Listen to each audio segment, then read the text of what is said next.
Hello friends, अभी अपने last video में क्वेश्चन पढ़ा था विद्युत चुम्बकीय स्पेक्ट्रम किसे कहते हैं। तो मैंने भली भांति आपको समझाया कि विद्युत चुम्बकीय स्पेक्ट्रम क्या होता है।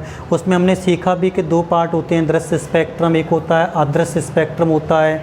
तो यहाँ से फ्रेंड अगर दृश्य स्पेक्ट्रम की बात करते हैं, कभी पूछ लिया है दृश्य स्पेक्ट्रम किसे कहते हैं, तो दृश्य का मतलब दिखाई देना। तो क्वेश्चन नंबर 7 भी बनता है यहाँ से कि दृश्य स्पेक्ट्रम किसे कहते हैं। और यहाँ से क्वेश्चन नंबर 8 भी बन जाता है कि अदृश्य स्पेक्ट्रम किसे कहते हैं। क्वेश्चन नंबर 7 को और क्वेश्चन नंबर 8 को मैं आपको अभी नेक्स्ट वीडियो में समझा दूंगा अच्छी तरीके से। फिलहाल केवल अब मैं आपको इतनी परिभाषा देके छोड़ देता हूं कि दृश्य स्पेक्ट्रम किसे कहते हैं। अभी हमने सीखा था दृश्य माने बेटा दिखाई देना। तो जो स्पेक्ट्रम हमें आँखों द्वारा दिखाई देता है वह दृश्य स्पेक्ट्रम कहलाता है। अदृश्य माने दिखाई नहीं देना। तो जो स्पेक्ट्रम हमें आँखों से दिखाई नहीं देता है वो अदृश्य स्पेक्ट्रम कहलाता है। बेटा क्या कहलाता है? अदृश्य स्पेक्ट्रम कहलाता है।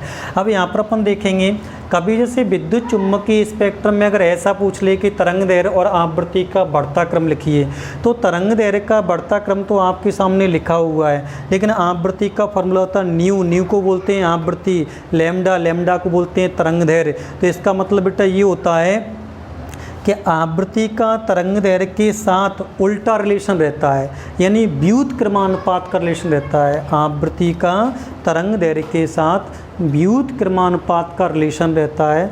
व्युत क्रम का मतलब बेटा ये होता है, देखो पहले मैं आपको समानुपात और व्युत क्रमानुपात दोनों चीज़ें समझा देता हूँ पूरी फिजिक्स के लिए। देखो समानुपात क्या होता है, व्युत क्रमानुपात क्या होता है। जैसे A समा अनुपात B, A समा अनुपात B, क्षमा अनुपात, क्षमा अनुपात, क्षमानुपात। क्षमा अनुपात का मतलब होता है बेटा समान। जब सामने सामने लिखे रहते हैं, सामने सामने, तो उसको बोलते हैं समानुपात। निशान एक ही बनता है बेटा, सामने सामने लिखे हैं तो समानुपात, और अपॉन में लिखा हुआ है तो उसको बोलते हैं व्युत क्रमानुपात।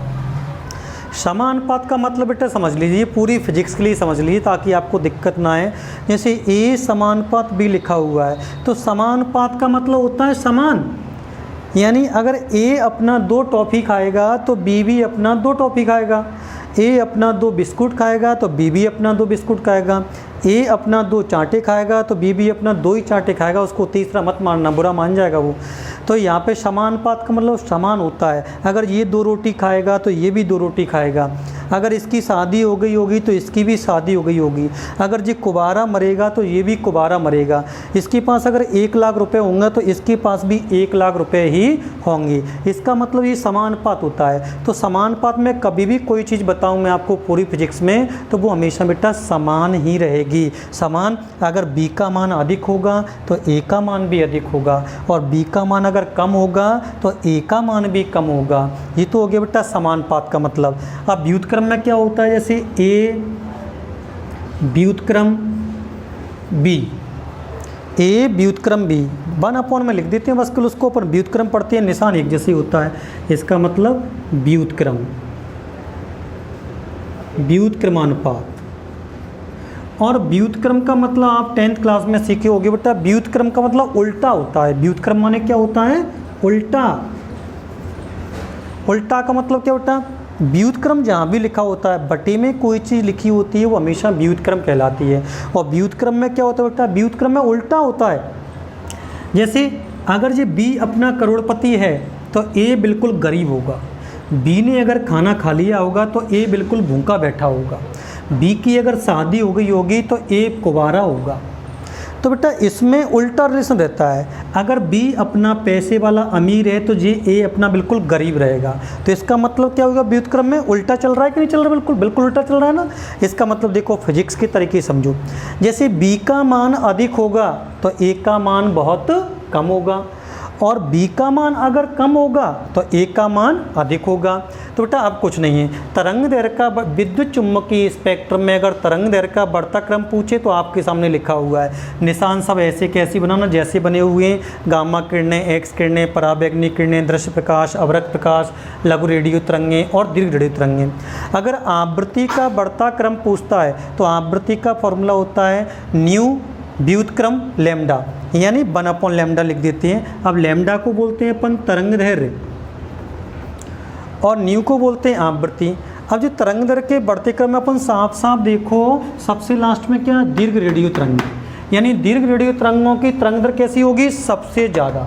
अगर दीर्घ रेडियो तरंगों की तरंग दर सबसे ज़्यादा होगी तो उसकी आवृत्ति कैसी होगी बेटा, आवृत्ति उसकी सबसे कम होगी। क्योंकि मैं व्युत्क्रम में यहाँ सिखाया था कि जो करोड़पति होगा तो जो बिल्कुल गरीब होगा, तो इसका मतलब लैम्डा का मान अगर सबसे अधिक है, दीर्घ रेडियो तरंगों में तरंग दर सबसे अधिक है, तो उसकी आवृत्ति सबसे कम होगी। और हम यहाँ क्या लिखेंगे, आवृत्ति का बढ़ता क्रम लिखेंगे।